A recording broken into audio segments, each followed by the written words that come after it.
Hey, what's up, everybody? This is Charleston. Welcome you guys to another episode of the Dreamerspro Show, where we cover everything from sports, hot topics, classic debates, entertainment, and when we give you guys a fresh perspective on things and how we see them. And today we got a pretty interesting show for you guys. I want you guys to stick around for. But before we get into it, please make sure you like the video and subscribe to the channel if you haven't already. So let's get into this topic here.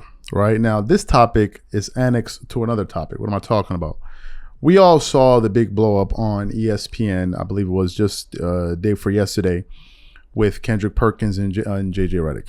They went on there, great TV, and created a lot of headway, a lot of headlines. Everyone seems to be talking about it.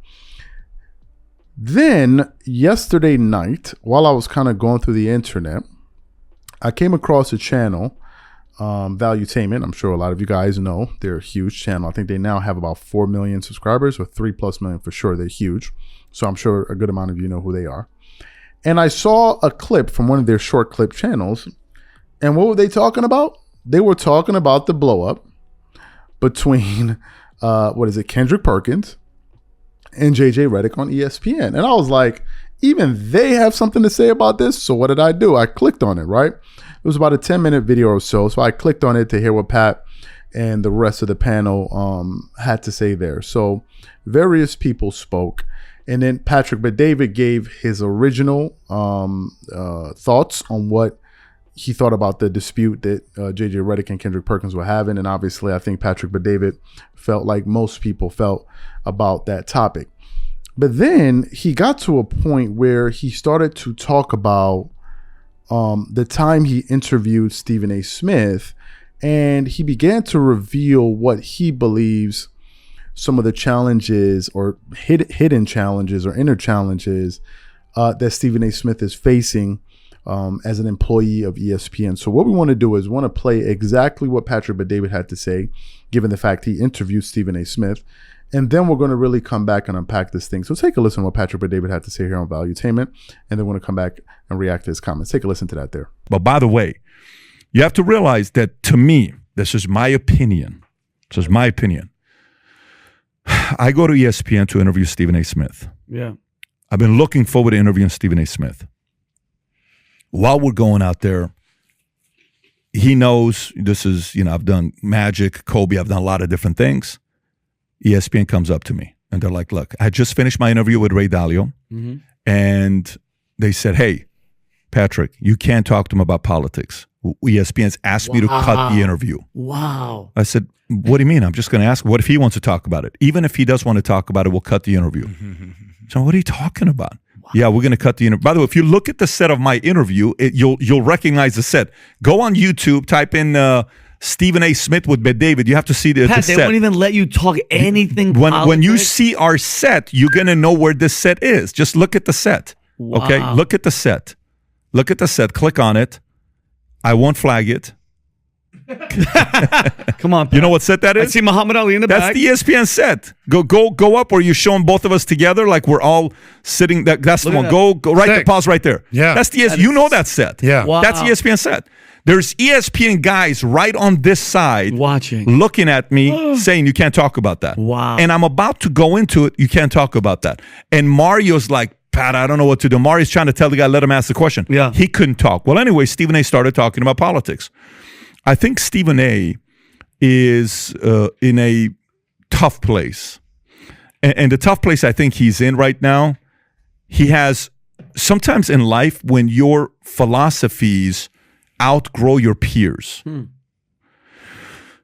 you become clear about your philosophies, but you're still in a community where your peers haven't outgrown those philosophies of victimhood, all this other stuff. You sit there privately and you have to make a decision. And the decision is this, man, do I compromise all my friends and the community I'm a part of to say the truth, stand up for what I now believe in? Or do I keep these relationships? What do I do? And I think a lot of people, believe it or not, they compromise and they don't want to lose those relationships. It's not an easy place to be because you immediately become lonely.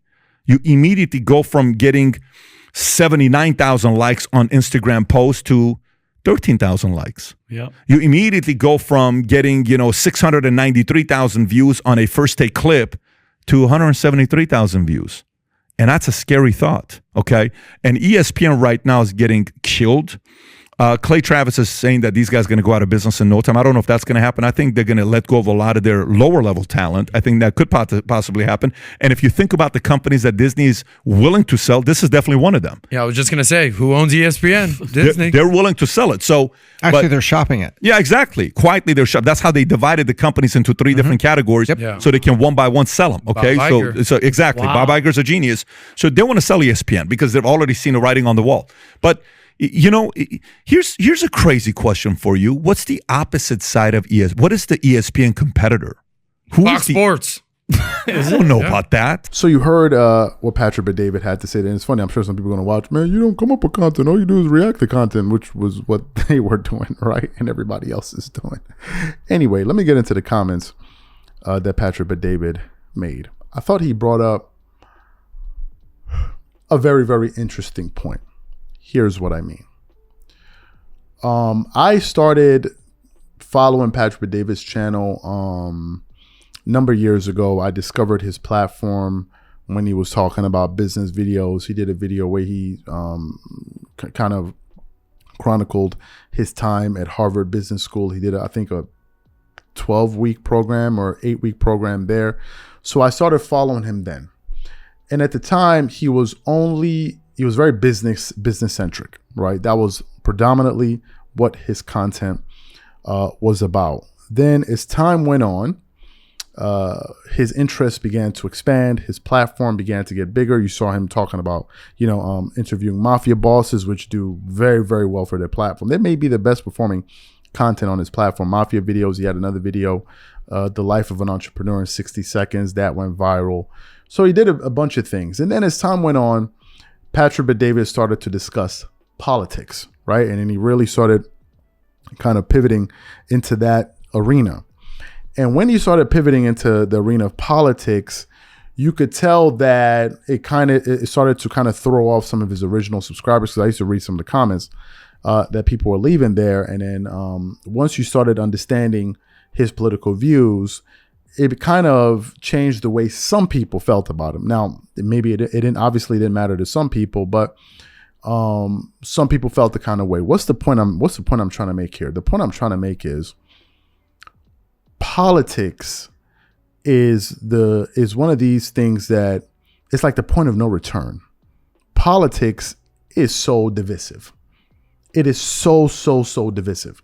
Now, some people say religion is the most divisive thing. Fine, but I think politics and religion are up there, and as far as things that really divide people, because you can like a person, and the minute they give you their political views, the same person that you go to lunch with, you hang out with, you guys are best friends, whatever.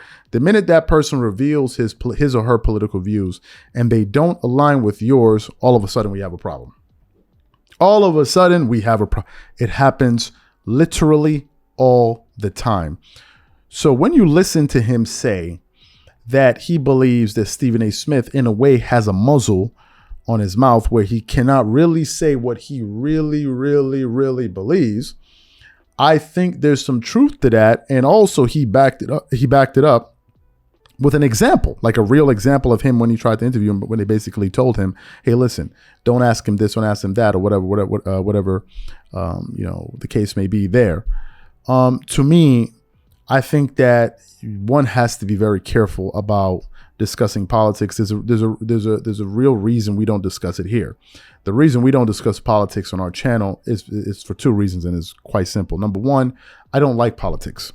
I used to follow politics a lot when I was a little bit younger, but then I just didn't like all of the games that they played. So I don't like what goes on in politics. So therefore, I don't think it would make any sense for me to come up here and start discussing politics. That's number one. Number two, I want kind of our audience to have a clear understanding of what they're getting.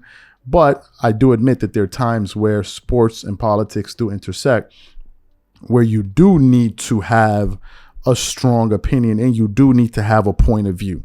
right? Where it's okay for you to kind of take a position on things. And if people say you're from the left, you're from the right, whatever. Some things require that you take a position, a strong position. If you're going to lose followers, you lose followers. If you're going to gain followers, you gain followers, whatever.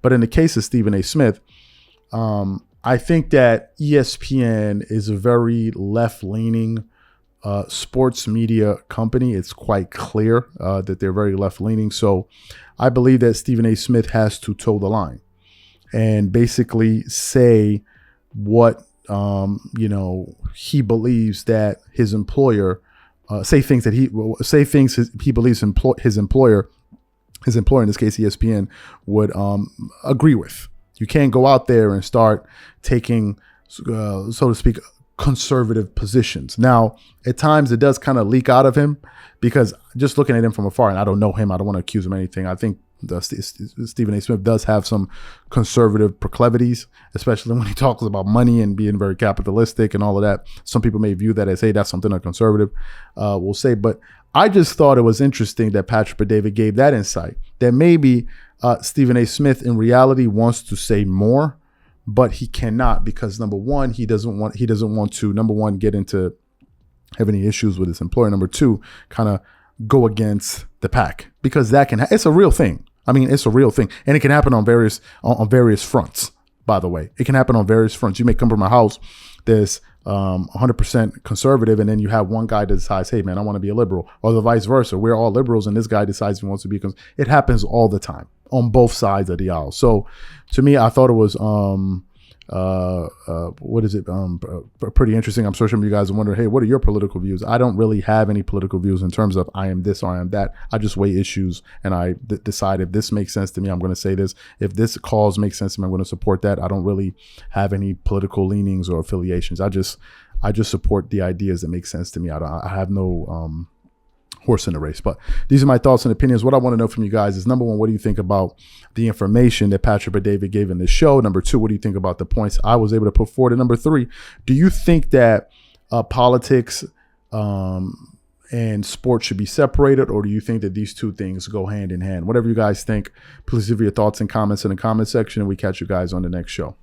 Peace.